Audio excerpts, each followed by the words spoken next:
بسم اللہ الرحمن الرحیم الحمد للہ الذی لا یبلغ مدحتہ القائلون ولا یحصی نعماءہ العادون الذی لا یدرکہ بعد الہمم ولا ینالہ غوث الفتن والصلاة والسلام علی خیر خلقہ واشرف بریتہ الذي سمي في السماء بأحمد وفي الأراضين بأبي القاسم محمد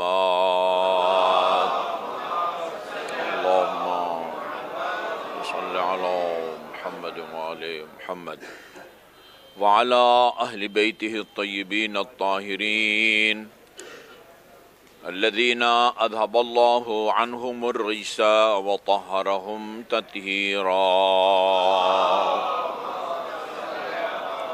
اللهم صل على محمد وعلى محمد واللعن الأبدي على أعدائهم أجمعين أما بعد فقال الله الحكيم بسم الله الرحمن الرحيم فاجتنبوا قول الزور درود بھیجئے محمد و آل محمد پر اللہم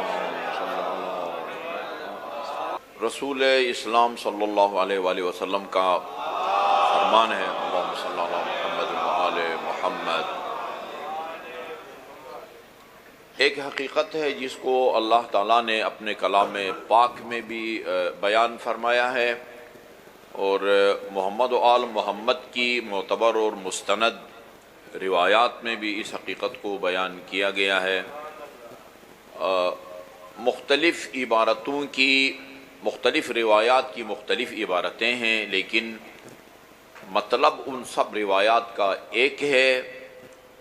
اس میں جس حقیقت کو بیان کیا گیا ہے وہ یہ ہے کہ اگر کوئی خطیب یا کوئی بھی بولنے والا وہ کوئی ممبر سے بول رہا ہو یا کسی نجی محفل میں دوستوں کے ساتھ بیٹھا ہوا ہو یا کوئی گھر کا سرپرست اپنے اہل خانہ بیوی بچوں کے ساتھ بیٹھا ہوا ہو اور وہ کوئی بات کرے، عالم، ذاکر، گھر کا سرپرست یا کسی آفس کا آفیسر کوئی اچھی حق کی بات کرے اور سننے والا مجمع وہ کسی محفل میلاد میں ہو، مجلس عزا میں ہو یا اس قسم کے تربیتی پروگرام میں ہو، اس حق کی بات کو مجمع سنے اور سن کر اس پر عمل کرے تو جتنا اجر اور ثواب ان سینکڑوں یا ہزاروں سامعین کو ملتا ہے اتنا اجر اس حق کی بات کرنے والے عالم دین کو یا ذاکر کو ملتا ہے۔ یہ بات کنفرم ہے۔ اور یہ متن عربی عبارت اگر آپ کو یاد نہ بھی ہو، میں مومنین سے درخواست کروں گا کہ اس کا مضمون اپنے ذہن میں بٹھائیں۔ فرمایا رسول خدا نے، بہار میں یہ روایت موجود ہے، لا یتکلم الرجل بکلمت حق اخذت بہا، کوئی بھی بندے خدا، یہاں رجل کا لفظ ہے، میں مرد اس کا ترجمہ نہیں کر رہا، ٹھیک ہے جی، تاکہ خواتین کو بھی شامل ہو جائے، کوئی تیسری صنف بھی اگر کوئی حق کی بات کرے اس کو بھی اجر ملتا ہے، ٹھیک ہے۔ لا یتکرم الرجل بکلمت حق اخذت بہا، کوئی بھی بندے خدا، کوئی فرد، مرد ہو عورت ہو، کوئی حق کی بات کرے، حق کی بات آپ کو یا قرآن میں ملے گی یا اہل بیت کے در سے ملے گی۔ جی امام جعفر صادق علیہ السلام کا واضح فرمان ہے، اللہم صلی علی محمد و آل محمد، کلما لم یخرج من هذا البیت، بہار الانوار کی جلد نمبر 5 میں یہ روایت موجود ہے، کلما لم یخرج من هذا البیت فهو باطل، جو بات عقیدہ کی بات ہو، معاملات کی بات ہو، عبادات کی بات ہو، اخلاقیات کی بات ہو، کلما لم یخرج من هذا البیت، دین کی جو بات اس گھرانے سے نہیں نکلی جائے گی فہو باطل، وہ باطل ہے اور غلط ہے۔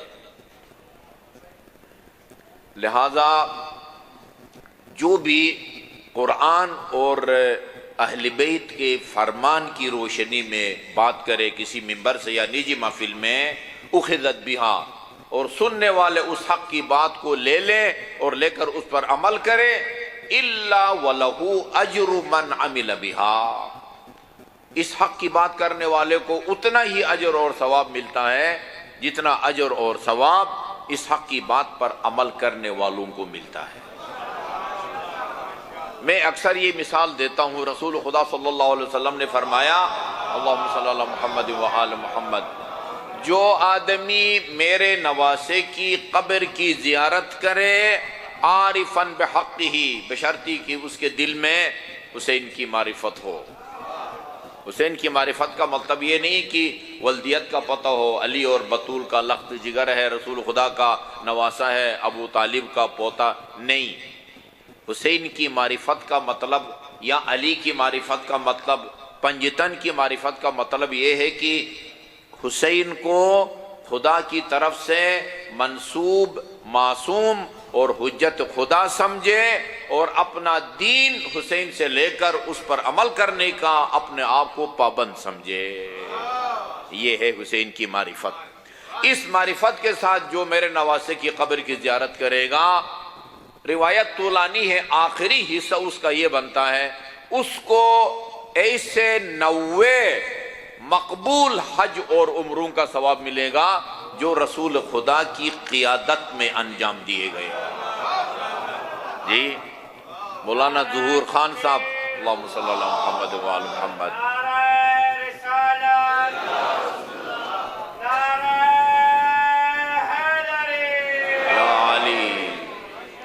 مولانا ظہور خان صاحب کی قیادت میں بھی لوگ جا کے کرتے ہیں، قاضی شبیر علوی کے قیادت میں جا کے حج عمرہ کرتے ہیں، مولانا نواز حلیمی کے ساتھ ہمارے ساتھ بھی جاتے ہیں۔ جی ہماری رہنمائی میں ہونے والے حج اور عمرہ اور رسول خدا کی قیادت میں انجام پانے والے حج اور عمرے میں زمین آسمان کا فرق ہے۔ جی ایسے 90 حج اور عمروں کا ثواب ملے گا۔ اب میں یہ نتیجے نکالنا چاہتا ہوں اور اس حدیث کی اہمیت کو اجاگر کرنا چاہتا ہوں۔ یہاں کتنے مومنین ہوں گے؟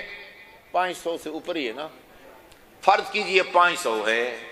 500 مومنین کو مولانا ظہور خان صاحب حفظہ اللہ نے یہ روایت سنائی کہ امام حسین کی زیارت کا اتنا اجر اور ثواب ہے۔ جی اور سامعین نے ان سب کے سب نے ان کی روایت پر عمل کیا، فوری طور پر پاسپورٹ بنوایا، عراق کا ویزا بھی آج کل مل جاتا ہے، 1 ہفتے کا ملتا ہے، مومنین 15 دن گزار کے آتے ہیں ایئرپورٹ پر، کوئی پوچھتا ہی نہیں ہے ہاں غیر قانونی طور پر تم کیوں رہ کے جا رہے ہو، ٹھیک ہے جی۔ وہ زیارت کرے تو ایک مومن کو کتنے حج عمروں کا ثواب ملتا ہے؟ 900، 90، ہاں 90 کو 500 سے ضرب دیں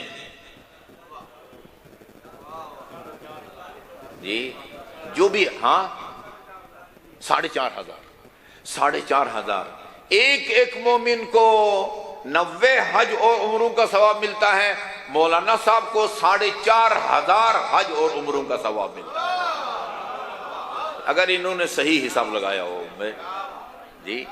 یہ اس کا یہ مطلب، اس حدیث کا مطلب یہ ہے جی، لا يتقرب الرجل بکلمۃ حق اخذت بها الا وله اجر من عمل بها۔ زیارت کا ثواب تقسیم نہیں ہوتا، آپ کہیں کہ زیارت ہم نے کی، پیسہ ہم نے لگایا اور ہمارے ثواب میں سے کاٹ کے اللہ تعالیٰ مولانا ظہور خان صاحب کو دے گا، نہیں، آپ کو فل ثواب ملتا ہے اور ان کی تبلیغ کی وجہ سے ان کا الگ کوٹا ہے، خدا کی طرف سے الگ ہے۔ اسی طرح باقی اعمال میں بھی ہے۔ اور دوسرا فرمان انتہائی خطرناک ہے، خصوصاً اس منبر پہ آ کے بولنے والوں کے لیے، وَلَا يَتَقَرَّمُ الرَّجُلُ بِكَلِمَةِ ضَلَالٍ أُخِذَتْ بِهَا۔ اور اگر کوئی گمراہ کن بات کرتا ہے، لوگوں کے عقیدے بگاڑتا ہے، لوگوں کے نظر میں واجبات کی اہمیت کو کم کرتا ہے، گناہوں کی سنگینی کو کم کرتا ہے، لا يتقرب الرجل بکلمۃ ضلال اخذت بها الا وعلیہ وزر من عمل بها۔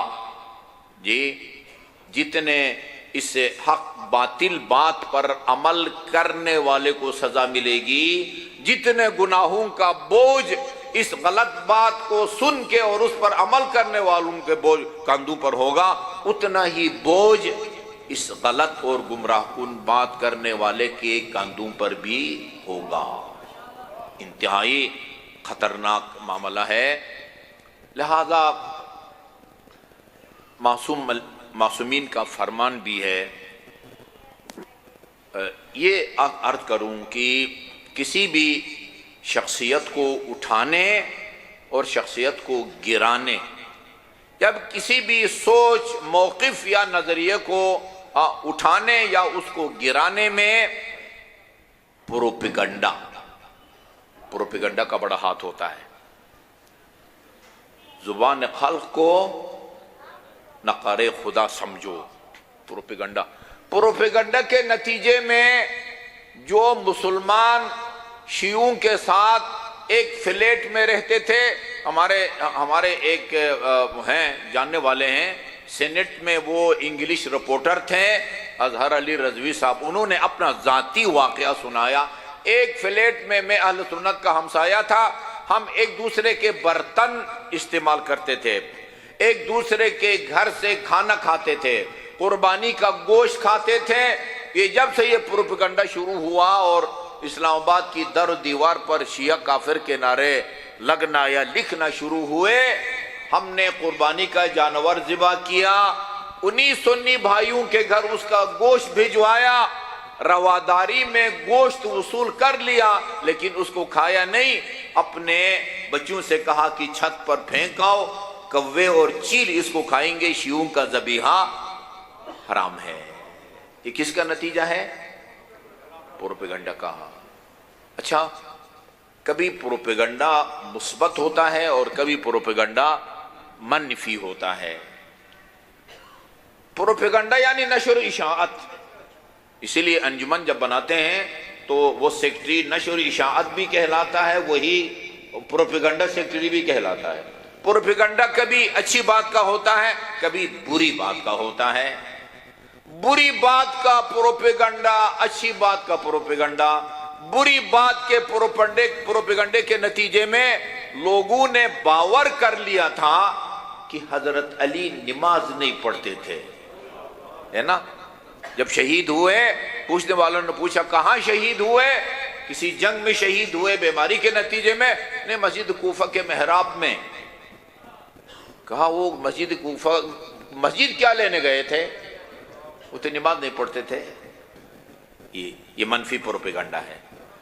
مثبت پروپیگنڈا، رسول خدا نے علی کے فضائل کا پروپیگنڈا کیا ہے، اور ہم سے بھی کہا ہے کہ علی کے فضائل کا پروپیگنڈا کرو۔ یہ جو فرمایا ہے ذکر علی عبادہ، علی کا ذکر عبادت ہے، جی یہ مثبت پروپیگنڈے کی ترغیب اور تشویق ہے۔ میں اپنا موضوع آپ کے سامنے بیان کروں گا، صرف وہ ان جو متن چند ایک نوٹ کر کے لایا ہوں، ان کی اہمیت کو اجاگر کرنے کے لیے یاد کرنے لگا ہوں۔ یہ روایت جو آپ کے سامنے عرض کرنے والا ہوں، میں سمجھتا تھا کہ یہ صرف ہماری کتابوں میں ہے، اہل سنت برادران کی کتابوں میں شاید نہ ہو، لیکن پتہ چلا کہ نہیں، یہ اہل سنت کی کتابوں میں بھی ہے۔ خوارزمی نے بھی اپنی کتاب میں لکھا ہے، رسول خدا نے فرمایا ان اللہ جعل لأخی علی ابن ابی طالب فضائل لا تحصى کثرتا۔ قاضی نور اللہ ششتری نے اپنی کتاب 10 جلدی کتاب احقاق الحق کی پہلی جلد میں اس کو لکھا ہے۔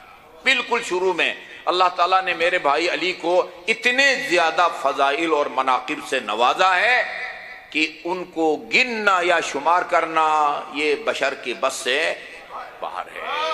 پھر فرمایا من ذکر فضیلۃ من فضائل علی، کوئی مستثنا نہیں ہے۔ اس حدیث سے اہل منبر بھی فیضیاب ہو سکتے ہیں، عام مومنین بھی فیضیاب ہو سکتے ہیں۔ من ذکر فضیلۃ من فضائل علی، جو علی کی ایک فضیلت کسی محفل میں بیان کرے، ایک کئی فضائل نہیں، ایک فضیلت. کیا اس کا اجر اور ثواب ہے؟ غفر اللہ لہ ما تقدم من ذنبہ وما تأخر. اللہ تعالیٰ ایک فضیلت بیان کرنے والے کی گزشتہ اور آئندہ گناہوں کو بخش دیتا ہے. ایک فضیلت، ایک فضیلت. ومن استمع الى فضیلۃ من فضائل علی، جو کسی محفل میلاد میں یا مجلس عزا میں علی کی ایک فضیلت کو سنے، جی غفر اللہ لہ الذنوب التی اکتسبہا بالاستماع، اللہ تعالیٰ اس کے ان گناہوں کو بخش دیتا ہے جو اس نے قانون کے ذریعے کیے ہوں. ومن نظر الی فضیلۃ من فضائل علی، اور جو کسی اگر پڑھا لکھا ہے کسی کتاب میں علی کی فضیلت کا مطالعہ، ایک فضیلت کا مطالعہ کرے، پڑھے، غفر اللہ لہ الذنوب التی اکتسبہا بالنظر، اللہ تعالیٰ اس کو ان گناہوں کو بخش دیتا ہے جو اس نے آنکھوں کے ذریعے کیے ہوں. گناہ بندہ یا ہاتھوں سے کرتا ہے یا پاؤں سے کرتا ہے یا کان سے کرتا ہے، سب سے زیادہ زبان سے کرتا ہے. وبال جان ہے یہ زبان ہمارے لیے. ٹھیک ہے جی. ومن کتب فضیلۃ من فضائل علی، جو علی کی ایک فضیلت لکھے. آپ زیادہ پڑھے لکھے نہیں ہیں، آپ کتابچے نہیں لکھ سکتے، ایک جلد کتاب نہیں لکھ سکتے، کئی جلد کتاب نہیں لکھ سکتے. آپ نے ڈائری بنائی ہوئی ہے، آپ کے گھر میں رجسٹر ہے، اس میں قیمتی اور باتیں، زندگی کے غیر معمولی واقعات کو آپ اس میں نوٹ کیا ہوا ہے، اس میں لکھیں. رسول خدا نے فرمایا ضربۃ علی یوم الخندق افضل من عبادت الثقلین. کس کو نہیں آتی ہے فضیلت؟ لکھیں اپنی ڈائری میں. رسول خدا نے فرمایا انا مدینۃ العلم وعلی بابها. لکھیں اپنی ڈائری میں انا مدینۃ الحکمت وعلی بابها. لکھیں اپنی ڈائری میں رسول خدا نے فرمایا علی مع القرآن والقرآن مع علی. لکھیں علی مع الحق والحق مع علی. اللہم ادر الحق حیث ما دار، خدایا حق کو ادھر پھیر جدھر علی جائے. اپنی کتابوں میں لکھیں.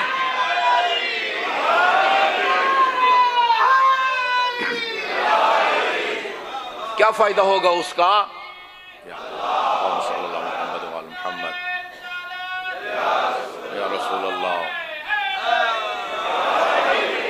اس کا کیا فائدہ ہوگا؟ من کتب فضیلۃ من فضائل علی، جو علی کی ایک فضیلت کو تحریر میں لاتا ہے، استغفرت لہ الملائکۃ ما بقی منہ الرسم، جب تک اس تحریر کے آثار موجود ہیں اس وقت تک اللہ کے فرشتے فضیلت لکھنے والے کے لیے طلب مغفرت کرتے رہتے ہیں. ایک فضیلت جس نے 2000 دلائل سے ثابت کیا ہے کہ علی خلیفہ بلا فصل ہیں. علامہ ہلی کی کتاب الفین ہے. الفین کا مطلب ہوتا ہے 2000. اردو میں بھی ترجمہ اس کا ہو چکا ہے. آپ کے سرگودا میں اگر دینی کتابوں کو کوئی دکان ہے وہاں ملے گی. ہمارے اسلام آباد میں ہمارے مسجد کے سامنے جو محمد علی بک ایجنسی ہے ان کے پاس موجود الفین. علامہ ہلی مرحوم نے جی 2000 دلائل سے ثابت کیا ہے کہ علی خلیفہ بلا فصل تھے. قاضی نور اللہ شستری نے احقاق الحق کتاب لکھی ہے اور آیت اللہ مرعشی نے 33 جلدوں میں اس 10 جلد کتاب کی شرح لکھی ہے. ہاں اس کے اندر کتنے علی کے فضائل لکھے گئے ہوں گے جی. استغفرت لہ الملائکۃ ما بقی منہ الرسم. اچھا اس کے آخری حصہ ہے. یہ کیا ہو رہا ہے؟ پروپیگنڈا ہو رہا ہے. رسول خدا علی کے مثبت پروپیگنڈا کر رہے ہیں. فرماتے ہیں النظر الی علی عبادہ. اکثر آپ نے سنا ہوگا، اکثر ہی پڑھا جاتا ہے، کتابوں میں بھی لکھا جاتا ہے اور علماء سے بھی آپ سنتے رہتے ہیں، علی کے چہرے کی طرف دیکھنا عبادت ہے. ایسا ہے نا؟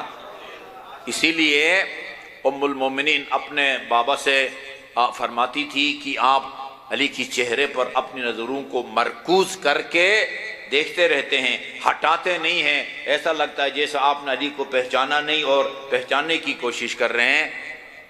فرمایا نہیں بیٹی یہ بات نہیں ہے، میں علی کو جانتا ہوں پہچانتا ہوں، یہ اپنی نظریں علی کی چہرے سے اس لیے نہیں ہٹاتا، میں نے انہی کانوں سے رسول خدا کو مخبر صادق کو فرماتے ہوئے سنا ہے، النظر الی علی وجہ علی عبادہ۔ ہاں، علی کے چہرے کو دیکھنا عبادت ہے۔ اس خیال سے یا عقیدے سے چہرے کی طرف دیکھتا رہتا ہوں کہ جب تک میری نگاہ علی کی چہرے پر رہے گی مجھے عبادت کا ثواب ملتا رہے گا۔ لیکن اس روایت میں چہرے کا ذکر نہیں ہے۔ النظر الی علی عبادہ، اگر علی کے چہرے کی طرف دیکھنا عبادت ہوتی صرف اس صورت میں آپ کو عبادت کا ثواب ملتا جب علی آپ کی طرف آ رہے ہوں اور آپ کی نظر علی کی چہرہ انور پر پڑے، لیکن اگر علی آگے جا رہے ہوں آپ کی نظر علی کی پشت پر پڑے پھر آپ کو عبادت کا ثواب نہیں ملے گا۔ یہ روایت کہتی ہے علی کے سراپا کو دیکھنا عبادت ہے۔ چہرے کو دیکھیں تو بھی عبادت ہے، دائیں طرف بائیں طرف پشت علی کے جسم کے جس حصے پر بھی آپ کی نظر پڑے، جب تک آپ کی نگاہ علی کے جسم پر مرکوز رہے گی آپ کو اللہ تعالیٰ کی طرف سے عبادت کا ثواب ملتا رہے گا۔ اور اس کا یا علی، اور آخری حصہ اس روایت کا یہ ہے، ایک زبردست معرکۃ الآراء مسئلے کو رسول خدا نے اس جملے میں حل کر دیا، لا يقبل اللہ ایمان رجل، جتنے بھی آپ کو مبارکباد پیش کیا جائے کم ہے، اس لیے کہ آپ کے دل میں علی اور اولاد علی کی امامت اور ولایت کا چراغ روشن ہے۔ یہ لا يقبل اللہ ایمان رجل، بعض روایات میں ایمان احد ہے، خدا کسی بھی بندے کی ایمان کو اس وقت تک قبول نہیں کرتا، اس وقت تک کوئی شخص اپنے آپ کو مومن نہیں کہلا سکتا الا بالاقرار بولایتہ والبراءۃ من اعدائہ، جب تک علی کی ولایت کا اقرار نہ کرے اور علی کی دشمنوں سے اپنی لا تعلقی کا اعلان نہ کرے۔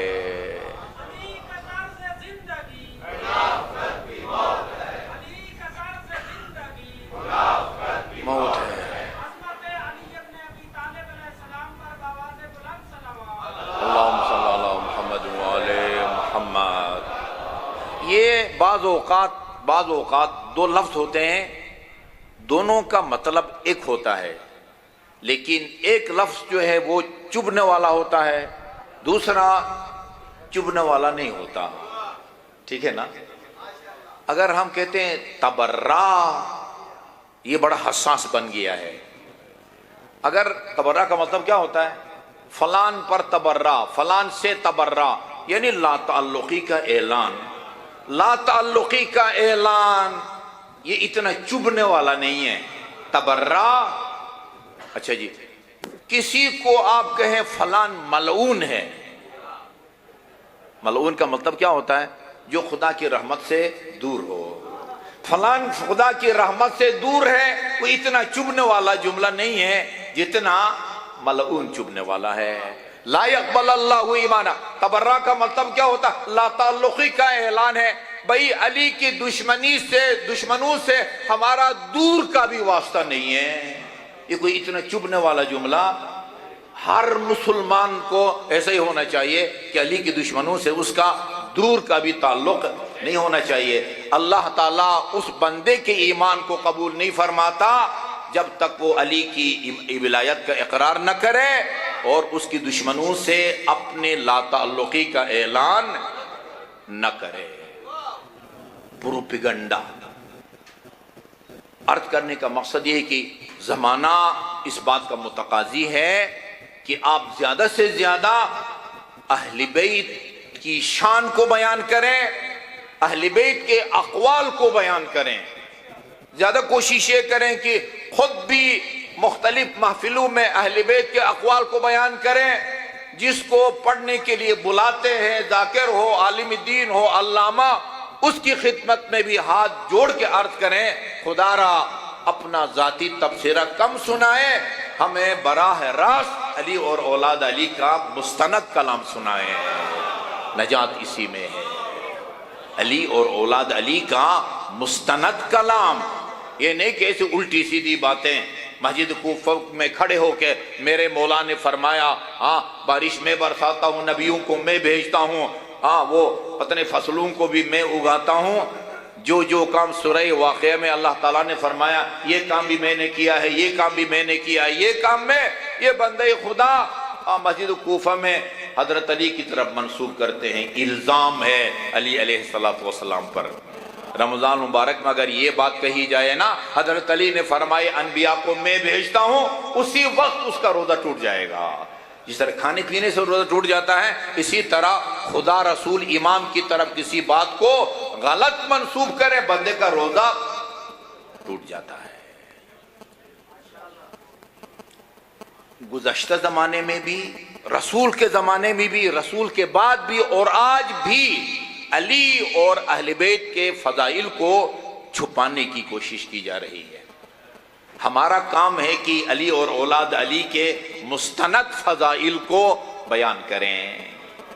علی کے سب سے مستند فضائل وہ ہیں جن کو اللہ نے اپنے کلام پاک میں بیان کیا ہے۔ اللہ نے، اور امام رضا علیہ السلام سے جب پوچھا گیا اللہم صلی اللہ محمد و آل محمد، آپ کے جد امیر المومنین کے فضائل بے شمار ہیں، ان کو گننا بشر کے بس سے باہر ہے، آپ کی نظر میں، امام رضا سے پوچھا جا رہا ہے، آپ کی نظر میں علی کی سب سے بڑی فضیلت کون سی ہے؟ امام رضا نے فرمایا میری نظر میں علی کی سب سے بڑی فضیلت وہ ہے جس کو اللہ تعالیٰ نے آیہ مباہلہ میں بیان کیا ہے۔ آیہ مباہلہ میں اللہ تعالیٰ نے امیر المومنین کو نفس رسول کہا ہے۔ اس سے بڑھ کے اور کوئی فضیلت کا آپ تصور نہیں کر سکتے۔ فضائل کو بیان کریں۔ ایک چھوٹا سا واقعہ میں آپ کو سنا دیتا ہوں، بڑا عبرتناک ہے۔ ایک ایصال ثواب کی مجلس پڑھنی تھی میں نے، کسی ضروری میٹنگ میں، پتہ نہیں شاید وہ یکسان نصاب کی تھی یا قرآن کی، مجھے اس میں جانا پڑ گیا۔ میں نے اپنی جگہ، ایک مولانا صاحب ہیں، پتہ نہیں آپ کی طرف آتے ہیں یا نہیں آتے کبھی، مولانا سجاد کاظمی صاحب، یہ چکوال جو ہے نا جی شاست بلو کے ہیں، ان کو میں نے بھیجا۔ مجھے پہلے ہی بتایا تھا کہ اس ایصال ثواب کی مجلس میں اکثر اہل سنت برادران کی ہوگی اکثریت، تو آپ نے ذرا خیال رکھنا ہے۔ میں نے بھی ان کو بتایا کہ آپ نے خیال رکھنا ہے، اور یہ غدیر سے 1-2 دن بعد کی بات ہے۔ مجھے اس مجلس کے بعد انہوں نے بتایا، یہ مجلس کسی گھر میں بھی نہیں تھی، مسجد امام بارگاہ میں بھی نہیں تھی، اسلام آباد کے ایک شادی حال میں تھی۔ انہوں نے رپورٹ دی مجھے، میں نے مجلس پڑھی، میں محسوس کر رہا تھا کہ سامعین میں، مجمع میں اہل سنت برادران بھی ہیں۔ بالکل منبر کے قریب حلیہ، شکل و صورت اور لباس سے پتہ چلتا تھا 2 عالم دین بھی تھے، اہل سنت کے مولوی۔ مجلس جب ختم ہوئی، مجمع میں سے ایک اہل سنت کے برادر آئے اور اپنے علماء کرام سے مخاطب ہو کے فرمایا، یہ شاہ صاحب نے کتنی پیاری شان بیان کی ہے اہل بیت کی، یہ حوالے جو انہوں نے دیے ہیں وہ اگر صحیح ہیں، آپ بتائیں ہم سے آپ اہل بیت کے فضائل کو کیوں چھپاتے ہیں؟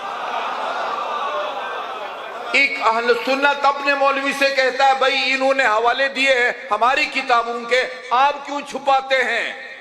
حلفیت طور پر میں آپ کو بتاتا ہوں کہ آج کے دور میں بھی دانستہ طور پر اہل بیت کے فضائل کو چھپایا جا رہا ہے۔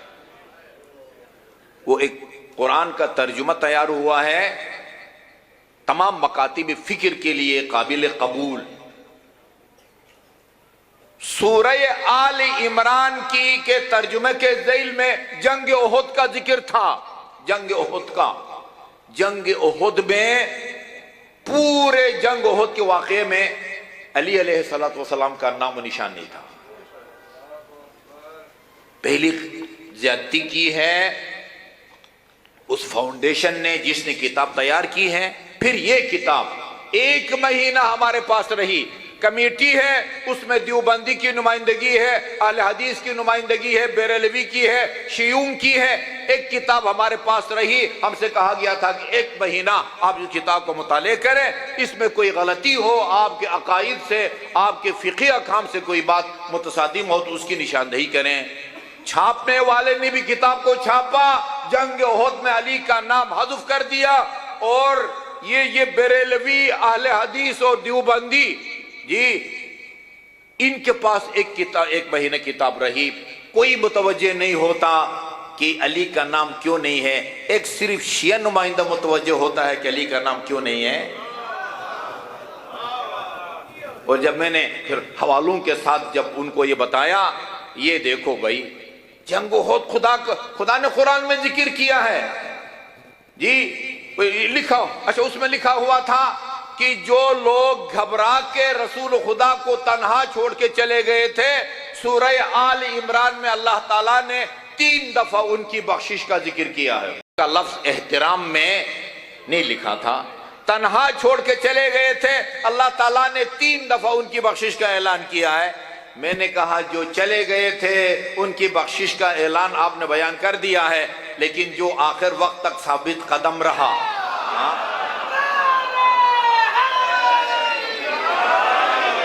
اس کا کیا قصور تھا؟ یہ لکھا ہوا ہے تاریخ کی کتابوں میں، دائیں طرف سے حملہ ہوتا تھا، رسول خدا فرماتے تھے علی یہ دائیں طرف سے کا حملہ روکو، بائیں طرف سے، آگے سے، پیچھے سے۔ وہ جبرائیل نے جب یہ کیفیت دیکھی، دفاع کی، کہا کیا اچھی مواسات اور ایثار اور جان نثاری ہے۔ رسول خدا نے فرمایا کیوں نہ ہو، علی مجھ سے ہے اور میں علی سے ہوں۔ جبرائیل نے کہا وَأَنَا مِنْكُمَا، پھر میں آپ دونوں سے ہوں۔ جی تاریخ طبری میں لکھا ہوا ہے کہ یہ لا فتح الا علی لا سیف الا ذو الفقار جبرائیل لے کسی جنگ احد میں نازل ہوا تھا، لیکن ذکر نہیں کیا جاتا۔ اب ہماری ذمہ داری یہ ہے کہ زیادہ سے زیادہ اپنی محافل کو، مجالس کو اہل بیت کے ذکر اور ان کے اقوال سے منور کریں، کیونکہ امام علیہ السلام کا فرمان ہے تمہارا کام ہمارے اقوال کو من و ان لوگوں تک پہنچانا ہے۔ وَإِذَا سَمِعَ النَّاسُ مَحَاسِنَ كَلَامِنَا اتَّبَعُونَا، لوگ جب ہمارے کلام کو اور اس کی خوبیوں کو، اس کی شیرینی کو درک کریں گے، وہ خود بخود ہماری پیروی کریں گے، یعنی ہمیں اپنا پیشوا مانیں گے۔ اللہ اکبر، یا رسول اللہ، یا علی۔ شہید محراب آیت اللہ دستغیب نے کتاب لکھی ہے، بہت ساری ان کی کتابیں ہیں، ان میں سے ایک کتاب ہے، اس کا نام ہے گناہان کبیرہ۔ میں فتویٰ تو نہیں دیتا، اتنا ضرور عرض کروں گا، ہر مومن کے گھر میں اس کتاب کا ہونا ضروری ہے۔ اصل فارسی میں ہے، 2 جلدوں میں اس کا انتہائی خوبصورت ترجمہ ہوا ہے، مترجم کا نام ابھی میرے ذہن میں نہیں ہے، انتہائی یعنی تقدیر ساز یا انسان ساز کتاب ہے گناہان کبیرہ۔ اس کے شروع میں انہوں نے رسول خدا صلی اللہ علیہ وسلم کی حدیث کی روشنی میں گناہ کبیرہ کی تعریف کی ہے۔ گناہ کبیرہ کیا ہوتا ہے؟ جو ایک دفعہ بھی اگر کسی سے سرزد ہو جائے وہ بندہ عادل نہیں رہتا، اس کے پیچھے آپ نماز نہیں پڑھ سکتے، وہ کسی اسلامی عدالت میں جا کے مدعی کی طرف سے بطور گواہ پیش نہیں ہو سکتا۔ اگر کسی خاتون کے صیغہ طلاق جاری کر رہے ہوں مولانا صاحب جی، اس میں ایسا آدمی بیٹھا ہوا ہو گواہ کے طور پر کہ جس سے ایک دفعہ گناہ کبیرہ سرزد ہوا ہو اور اس نے توبہ نہ کی ہو، یہ طلاق صحیح نہیں ہے، یہ طلاق صحیح نہیں ہے۔ وہ گناہ کبیرہ ہے کیا؟ جو ایک مرتبہ بندے سے سرزد ہو جائے تو بندہ عادل نہیں رہتا، کیا ہو جاتا ہے؟ فاسق ہو جاتا ہے۔ لکھا ہے گناہ کبیرہ اس گناہ کو کہتے ہیں کہ جس کا خدا نے قرآن میں نام لیا ہو اور اس گناہ کے لیے سزا مقرر کی ہو، وہ گناہ کبیرہ ہے۔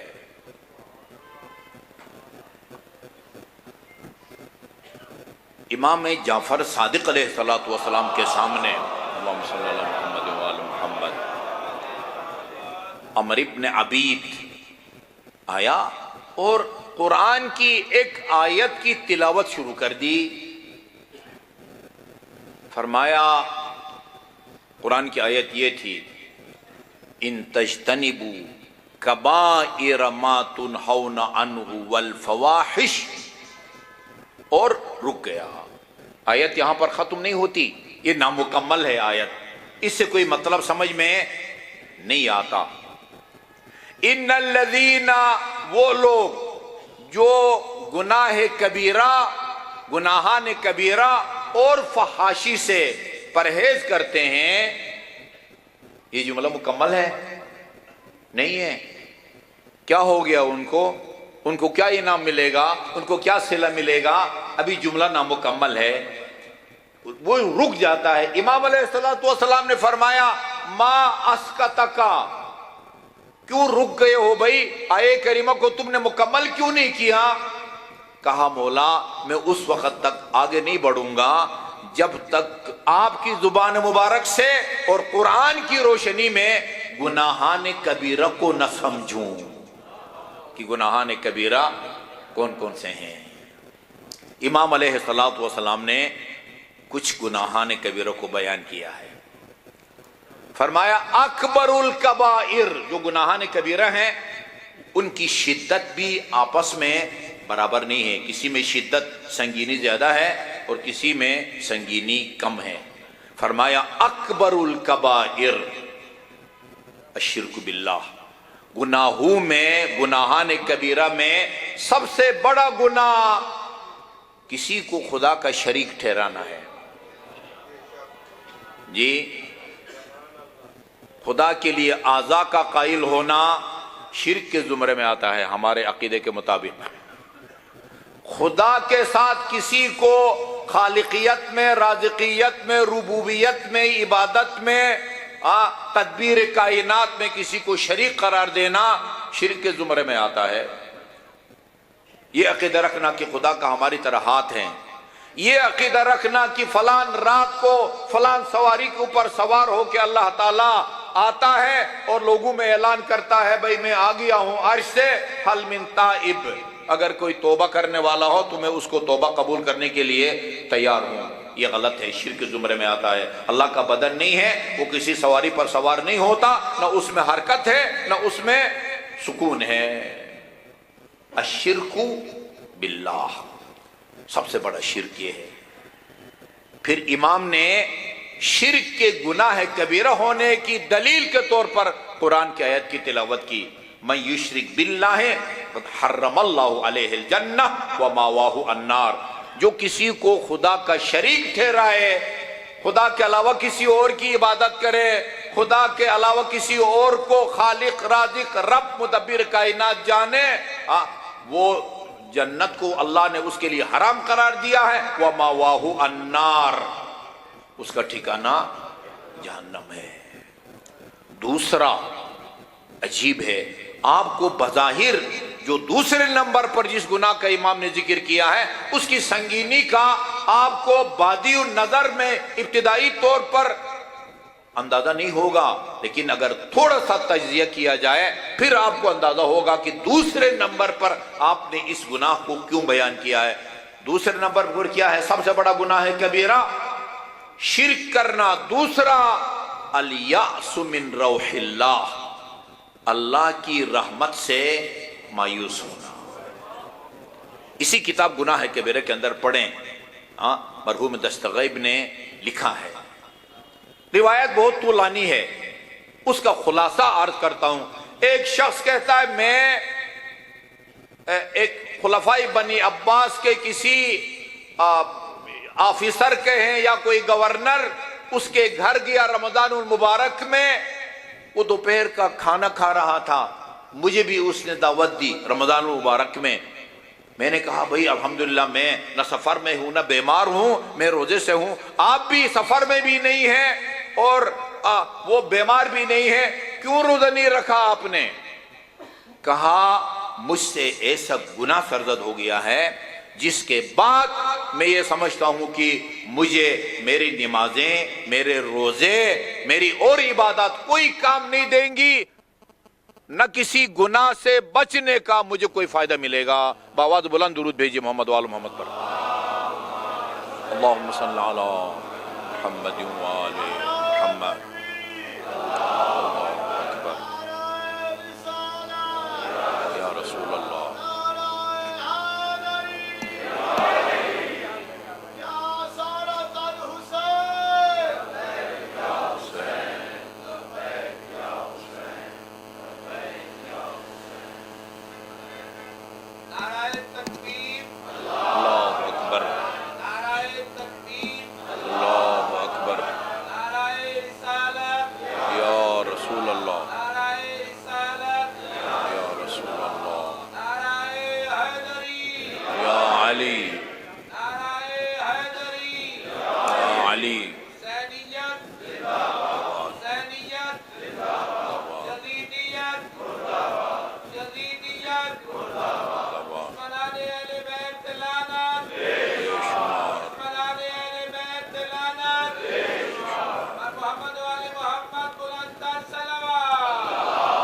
اللہم صلی علی محمد وآل محمد۔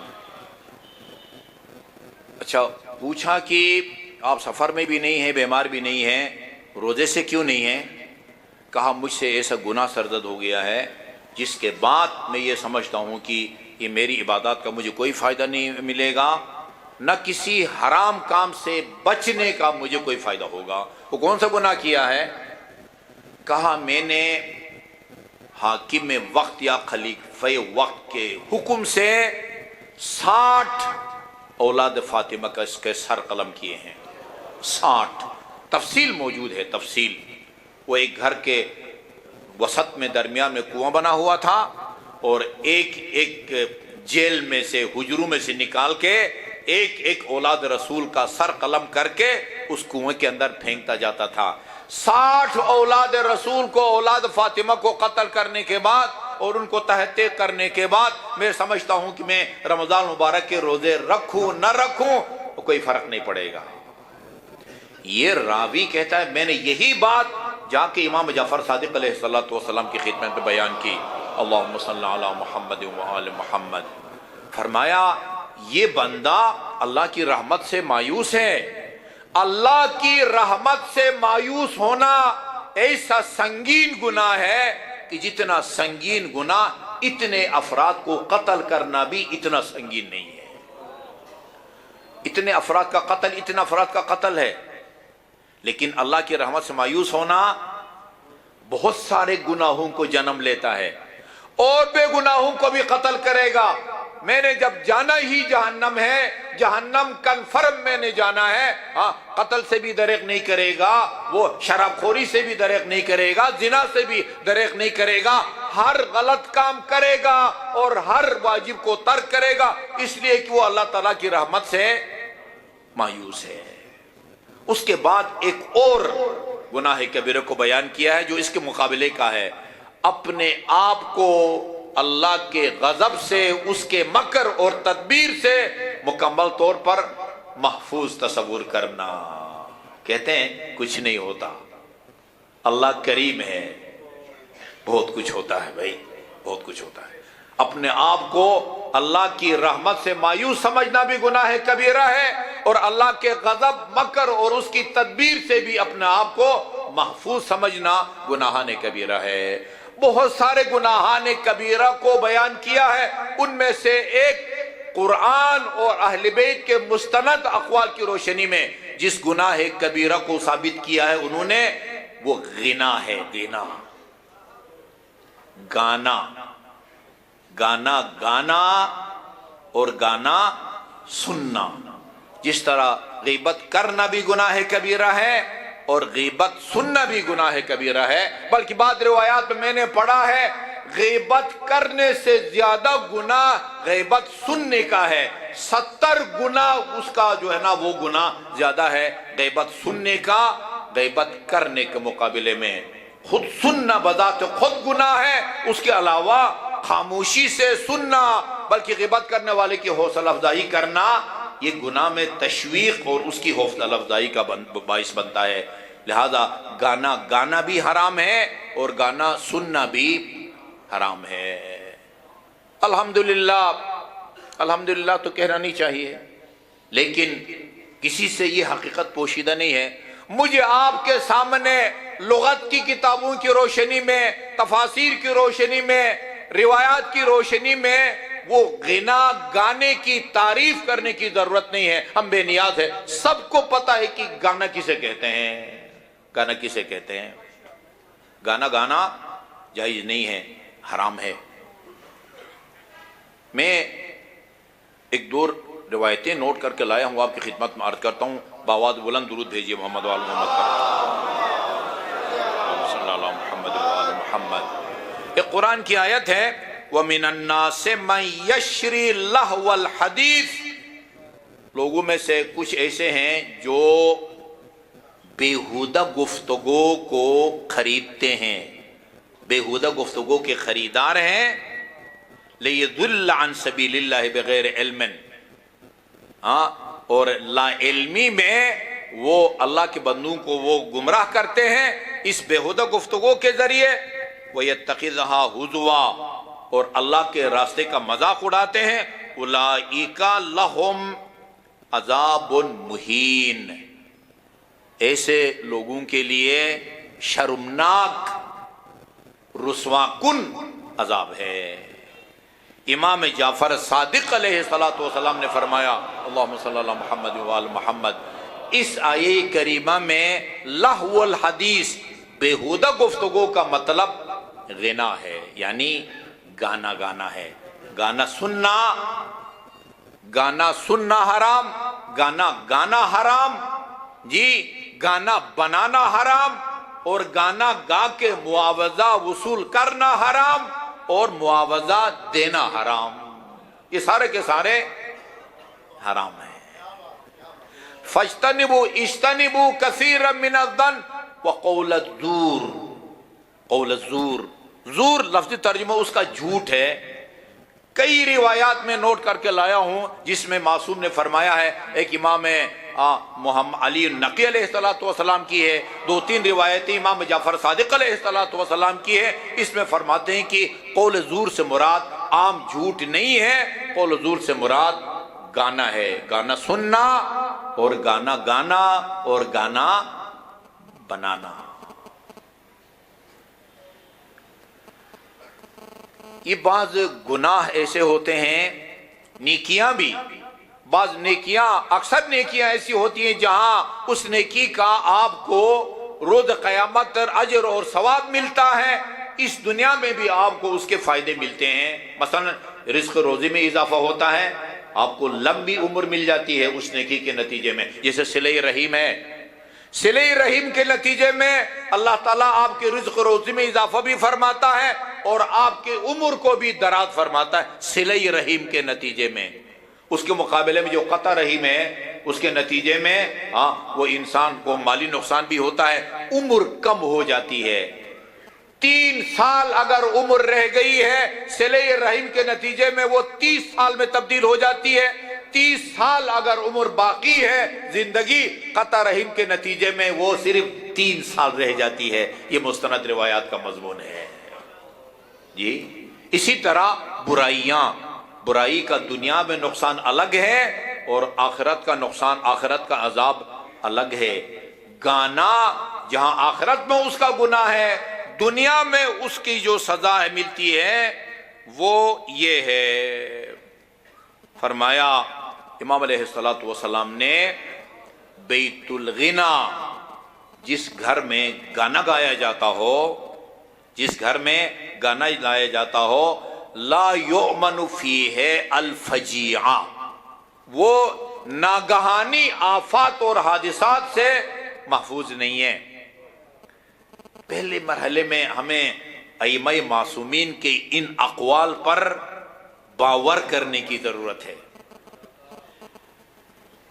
امام زمان سے لے کر امیر المومنین تک ائمہ معصومین کے اقوال ان کے ذاتی خیالات نہیں ہوتے، امام جعفر صادق علیہ الصلوۃ والسلام نے فرمایا حدیثی حدیث ابی، یہ تمام اماموں کی گویا ترجمانی ہے، حدیثی حدیث ابی، میں جو کچھ تمہیں سناتا ہوں عقائد کے بارے میں، احکام کے بارے میں، وہ میری ذاتی گفتگو نہیں ہوتی ہے، وہی کچھ سناتا ہوں جو میں نے اپنے والد گرامی امام محمد باقر سے سنا ہوتا ہے۔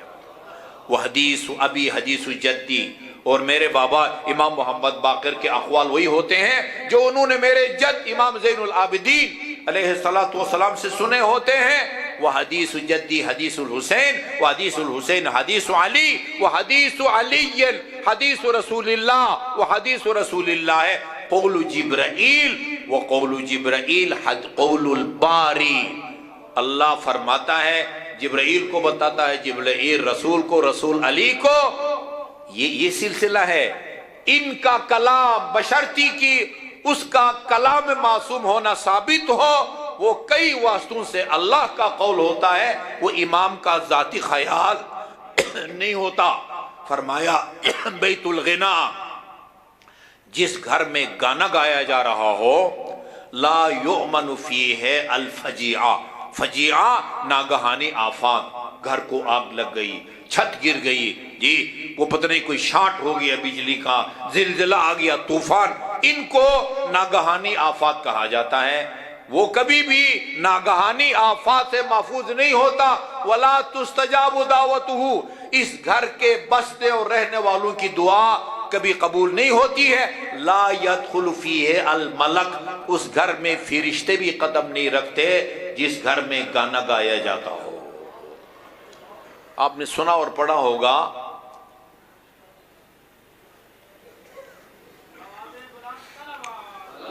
اللہم صلی اللہ محمد وعلی محمد۔ امام موسیٰ کاظم علیہ السلام سے کسی نے پوچھا تھا اللہم صلی اللہ محمد وعلی محمد۔ پہلی بات تو یہ نوٹ کر لیں، یہ جو لفظ ہے نا دل آزاری، دل آزاری، خدا کا دل نہیں ہے، خدا کی کوئی طبیعت نہیں ہے، خدا کا کوئی مزاج نہیں ہے۔ خدا کے لیے خوش کا لفظ استعمال ہوتا ہے، خدا خوش ہوا، لیکن اس کے خوش ہونے کا وہ مطلب نہیں ہے جو مطلب میرے اور آپ کے خوش ہونے کا ہے۔ روایات میں ہے جب کوئی بندہ توبہ کرتا ہے اس وقت خدا خوش ہوتا ہے۔ کتنا خوش ہوتا ہے؟ جب کسی کی قیمتی سواری گم ہو گئی ہو، 0 میٹر کی گاڑی، اور کوئی اس کو بتائے کہ آپ کی 0 میٹر کی گاڑی مل گئی ہے، فلان تھانے میں ہے، جا کے وصول کریں، اس وقت گاڑی کا مالک کتنا خوش ہوگا۔ اس سے زیادہ خدا اس وقت خوش ہوتا ہے جب اس کا کوئی بندہ توبہ کرے۔ جی خدا کے خوش ہونے کا وہ مطلب نہیں ہے جو میرے اور آپ کا۔ کہیں آپ نے نہیں دیکھا ہوگا کسی نبی کی دعا میں، امام کی دعا میں اللہ تعالیٰ سے خیریت دریافت کی ہو، پالنے والے کیسے مزاج ہیں؟ خدا کا مزاج نہیں ہے، خدا کی طبیعت نہیں ہے، اس کی دل آزاری نہیں ہوتی ہے، اس کا دل نہیں ہے، اس کو دکھ نہیں ہوتا جس طرح مجھے اور آپ کو دکھ ہوتا ہے۔ امام کا دل ہے، امام کی طبیعت ہے، امام کا مزاج ہے۔ اگر کوئی ایسا کام میں اور آپ کریں کہ جو امام کو ناپسندیدہ ہو، ان کی دل آزاری ہوتی ہے، ان کو دکھ ہوتا ہے، ان کو تکلیف ہوتی ہے۔ پوچھا گیا اللہم صلی اللہ محمد وعلی محمد، آپ سے پوچھا گیا آپ کو مختلف زندانوں میں رکھا گیا ہے۔ امام موسیٰ کاظم علیہ السلام سے پوچھا گیا آپ کو مختلف زندانوں میں رکھا گیا، بصرے میں پھر بغداد میں، سب سے زیادہ اذیت آپ کو کہاں ہوئی ہے؟ فرمایا بصرے کے زندان میں۔ یہ نوٹ کریں، ہمارے اعمال، ہمارے اقوال، ائمہ معصومین خصوصاً امام زمان سے پوشیدہ نہیں ہیں۔ یہ روایت ہے مغرب میں ہو یا مشرق میں تمہارا کوئی عمل مجھ سے پوشیدہ نہیں ہے۔ یہ امام علیہ السلام کا فرمان ہے، لا یعزب، کوئی تمہارا عمل مجھ سے پوشیدہ نہیں ہے، تم چاہے مشرق میں ہو یا مغرب میں ہو۔ ٹھیک ہے جی، اس وقت میری گفتگو امام تک پہنچتی ہے یا پہنچائی جاتی ہے، آپ جو مجھے داد دیتے ہیں، نعرے لگاتے ہیں، وہ بھی امام سے پوشیدہ نہیں ہیں؟